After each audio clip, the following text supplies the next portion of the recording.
So this one's doing pretty well at the box office. So it's clear who can get people to go back to the movie theaters.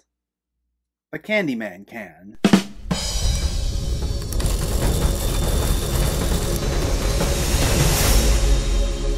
What's going on, everyone? Welcome back to my channel. Today we're talking about a brand new release, Candyman. Before we begin, let me know in the comments what your thoughts on this movie were if you already saw it or if you were planning on seeing it. And make sure to hit that thumbs up button if you like these reviews, as it helps me out immensely by getting my channel out there. And if you're new here, I hope you consider hitting that subscribe button so you can stay up to date with reviews of new releases, older films, hidden gems, and so much more on a near daily basis. But let's jump right into it and let's talk about Candyman. This stars Yahya Abdul-Mateen II as Anthony, who, along with his partner Brianna, played by Teyonnah Parris, move into a loft in the now gentrified Cabrini. A chance encounter with an old-timer named William, played by Colman Domingo, exposes Anthony to the true story behind Candyman. Anxious to use these macabre details in his studio as fresh grist for paintings, he unknowingly opens a door to a complex past that unravels his own sanity and unleashes a terrifying wave of violence. This is directed by Nia DaCosta in her sophomore feature film, and she co-wrote the screenplay with Jordan Peele, who also produced the movie. And this went down the Halloween 2018 route, where it's a direct sequel to the original movie, and it ignores the events of the other two sequels, Farewell to the Flesh and Day of the Dead. And honestly, given the quality of those sequels, they're best forgotten if you ask me. And this does what I've said a million times before what a sequel should do, and that's go bigger and bolder than the original. This takes the Candyman lore and greatly expands upon it. While we always just knew Tony Todd as Daniel Robitaille as the only Candyman for all this time,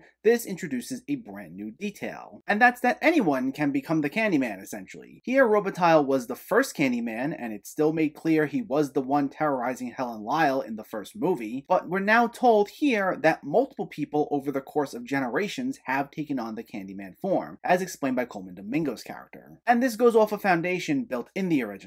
In the 1992 film, Helen theorized that Candyman was being used by Cabrini Green residents as a coping mechanism to deal with the hardships they were facing, and that he otherwise wasn't real. Now, this takes that idea and confirms that there is some truth to that, and that Candyman has emerged from the spirits of those who were brutally killed in racist attacks over the years, such as Daniel Robitaille, as stated in the original movie. Except, unlike Helen's theory, the Candyman is real. And it's worth noting that, while this is a direct sequel to the first movie and does tie into events that unfolded there, if you're someone who's never seen that original film, you can get away with having not seen it and just watching this. Now, I think you'll definitely appreciate this more if you do see the original, as there are a lot of references to it, and part of this film's point is to honor the original, but if you want to just watch this, it's still pretty easy to follow what goes on without having seen the first movie. Because this will explain everything from that film that you need to know here. And one of my big positives for this film is that it does something really cool from a visual standpoint. Anytime the Candyman legend is explained to someone, whether it be discussing events depicted in the first film or something brand new to add to the legend, it's done in the style of these animated paper silhouettes of the characters. And I thought that was a really clever way of being able to get out a lot of exposition, but still being done with a unique, fresh delivery. Because exposition dumps are one of those easy traps to fall into in filmmaking, as you need to convey important information, but you also don't want to do it in a way where it's like a minute straight or a few minutes straight of characters just talking, because film is of course a visual medium. So I really liked how we were still able to have that exposition dump without it actually feeling that way, because now we had this cool method to help get the information across,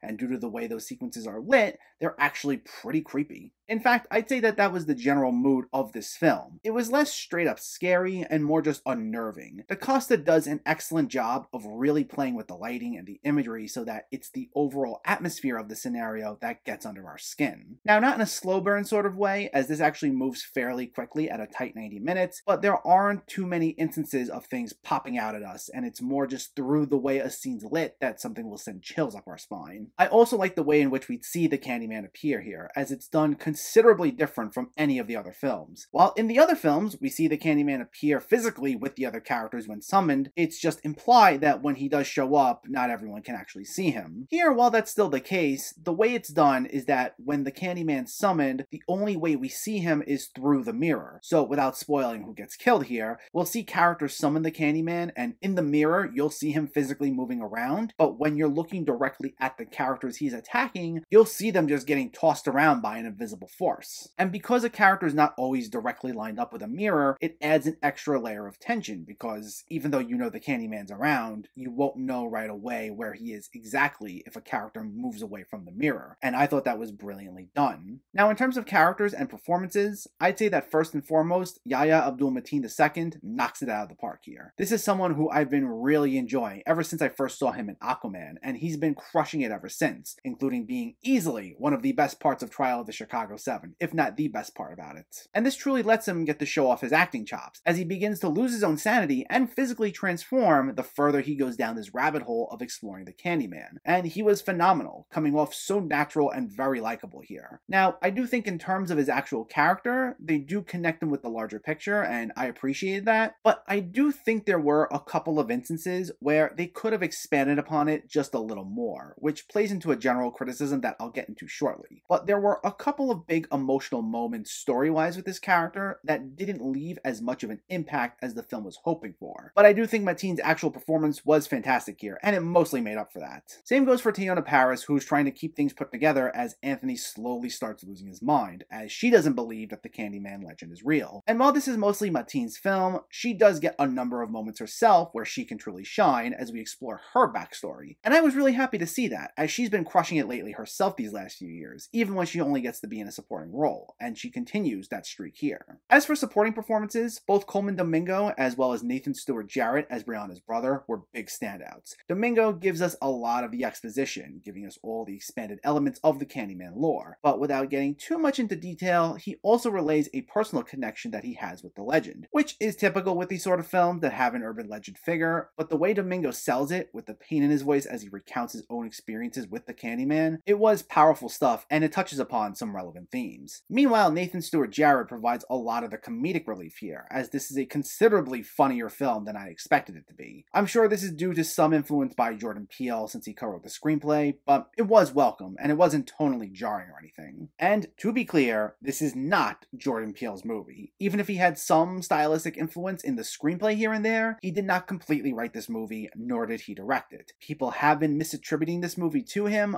but to be clear, it's Nia DaCosta's movie. That's something that's been going around the past week or so as of this recording, but I just wanted to clear up any confusion that this is DaCosta's film, not Peele's. Now, as for criticisms, going back to something I said earlier regarding some of the emotional beats, there is a general criticism about this film that I am inclined to agree with, and that's that the movie should have been maybe about an extra 10 to 15 minutes long. Now, I commend this for not trying to overstay its welcome, as I know plenty of good movies that would have been great had they cut out an extra 15 to 20 minutes of excess material. But this needed the opposite. I do like how this ties everything together, but when it does hit that third act, one of the characters has a very drastic change in personality that especially comes out of nowhere. And I would have liked had we just got a few minutes more showing how we got from point A to point B, like what led to that sudden change. And it just caused those final few minutes, at least when we first approach it, to come off as jarring. I liked what it ultimately went for, so I wouldn't say I disliked the ending, as it did hit some topical themes. I just think that the transition from the second to third act could have used a few extra minutes more in between to make it come off as a bit smoother, and that way it would have also added some nice emotional beats to one of our characters' journey.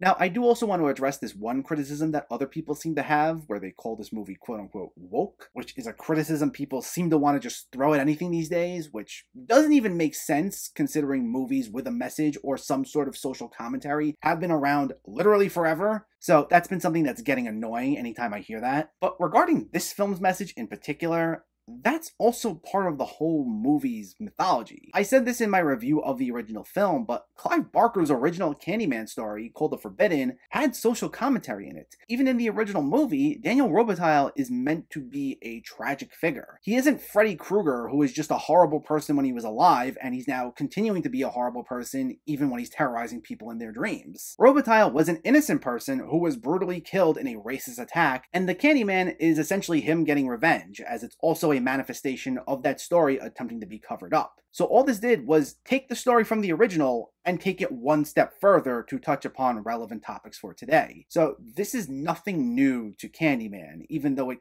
can be easy to forget considering the second and third movies were both generic slashers with no message at all. But it's one thing to say a movie's social commentary or message just didn't work due to the way it's presented, and that's a valid criticism. And I've seen movies try too hard to have a message and it didn't really come off right, as well-intentioned as they were. Though to be clear, I thought it worked really well here. But to blindly just dismiss movies like this and calling them woke with no other substance to that criticism isn't that.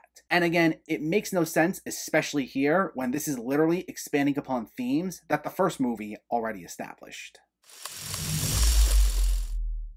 Candyman is easily one of the year's best horror movies. It's an eerie, chilling expansion on the original tale, taking its themes and applying them to modern times to give us relevant social commentary, all while sending chills up our spine with creepy imagery and cinematography. It's anchored by an excellent lead performance by Yahya Abdul-Mateen II, and it's elevated by some fantastic direction by Nia DaCosta, giving us the true sequel the original movie deserved.